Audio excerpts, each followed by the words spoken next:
Hello and welcome to this video. It's the continuation of my guide to Mary Shelley's Frankenstein, and in this video I'm going to look at the theme of fate.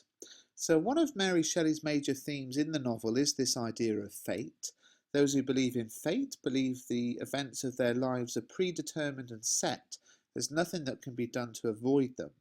So I've already looked at the similar theme of nature versus nurture, but fate is a little bit more specific. So let's have a look at this theme as it's presented throughout the text. Well, Victor Frankenstein tells Walton, "My fate is nearly fulfilled," and then further explains, "Nothing can alter my destiny. Listen to my history and you will perceive how irrevocably it is determined." Of course, by this time in the novel he is near death and not thinking rationally, and it's therefore more interesting to consider whether there is any evidence of fate in the life of Victor Frankenstein. So you might sort of feel that on his deathbed he kind of thinks, oh, it all conspired against me, it was fated to go wrong, because by that point it already has. But what about a little bit earlier on in the story? Well, let's begin by looking at Frankenstein's childhood.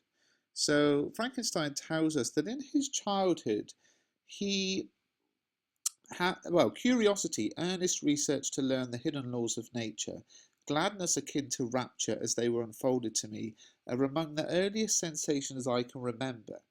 So here it seems that Victor was fated to become the scientist he ended up becoming.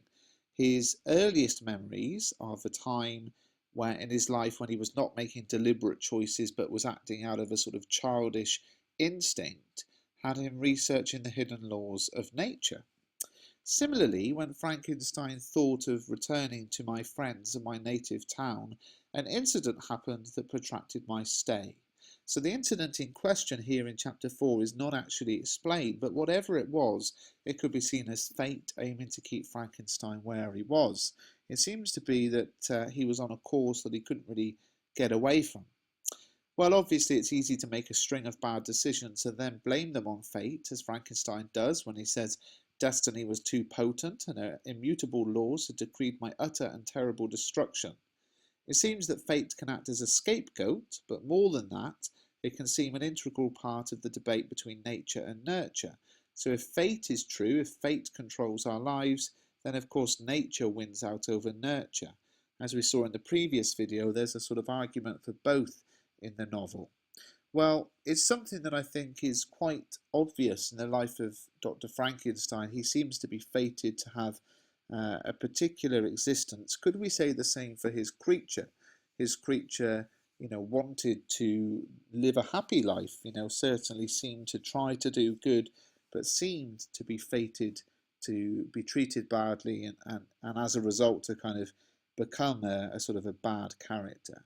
Whatever you think, you can take a look at Mr. Bruff's Guide to Frankenstein. You can follow the links in the description and pick up a copy at mrbruff.com or Amazon and read more on this topic in that revision guide. But put a comment in the comment section to let me know whether you think Dr. Frankenstein was fated to become what he became or whether he just made a series of choices. I'll be interested to know what you think.